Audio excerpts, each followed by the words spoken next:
Et pour mieux aborder ce sujet, on a le plaisir d'avoir au bout du fil Dr Hoda qui est présidente de l'Union des femmes investisseurs arabes. Bonsoir Madame Hoda. Bonsoir, bonsoir. Alors, en tant qu'experte, quelle est l'importance de ce sommet de l'Union africaine sur le niveau économique, bien sûr?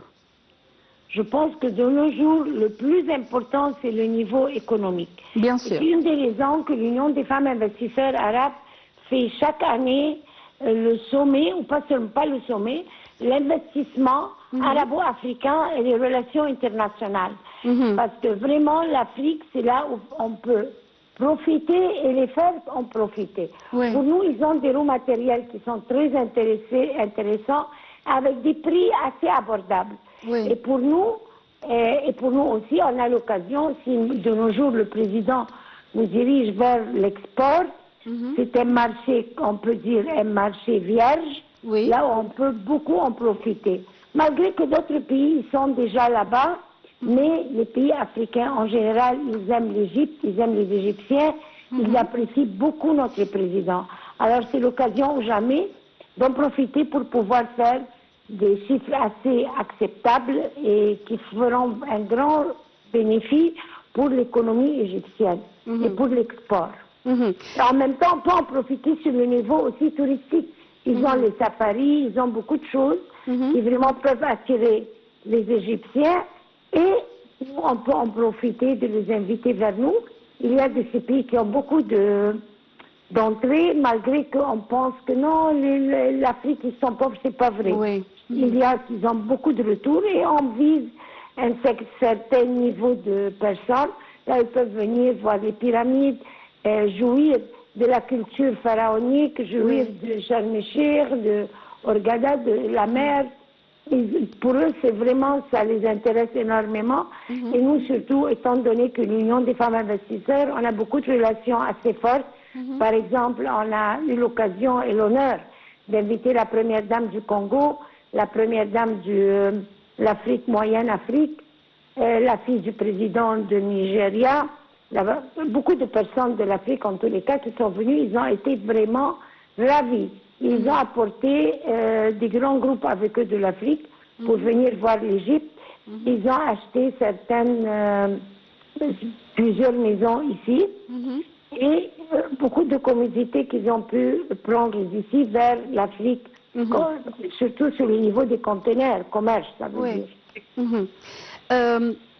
La stratégie et les approches clés sont mises pour mobiliser le financement africain afin de mettre en œuvre les priorités de l'agenda 2063. Comment vous voyez cet agenda 2063?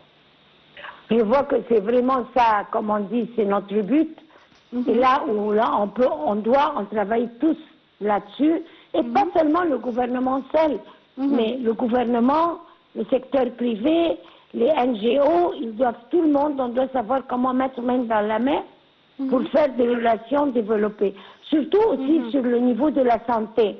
Le tourisme de santé est très important.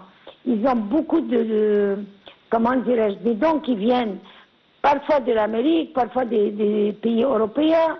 Là où, par l'entremise de cet argent qui leur arrive, ils envoient leurs citoyens vers plusieurs autres pays pour faire des opérations, pour passer voir des docteurs, bien, pourquoi pas nous. Alors, les relations vont beaucoup développer sur le niveau de santé, ce qui va faire un grand bien pour notre pays sur le niveau économique.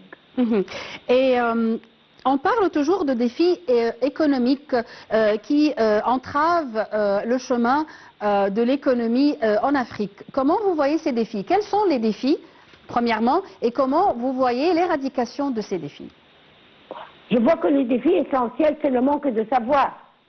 Et aussi, il faut qu'il y ait des démarches sérieuses du secteur privé, non seulement du gouvernement. Ils doivent savoir comment prendre la valise en main, partir vers ces pays-là, voir quels sont de quoi ils ont besoin, quel est le goût, quelle est la façon de travailler avec eux, et commencer à explorer comme secteur privé, avec secteur privé là-bas, ce qui va soutenir toutes les lois et toutes les directions que le gouvernement donne. C'est très important, c'est, comment dirais-je, c'est le saut de la réussite, c'est l'Afrique. Maintenant, tout le monde essaye de trouver des formules de gagnant-gagnant entre les pays africains, et l'Europe, entre l'Europe et les États-Unis, entre les États-Unis et les pays arabes.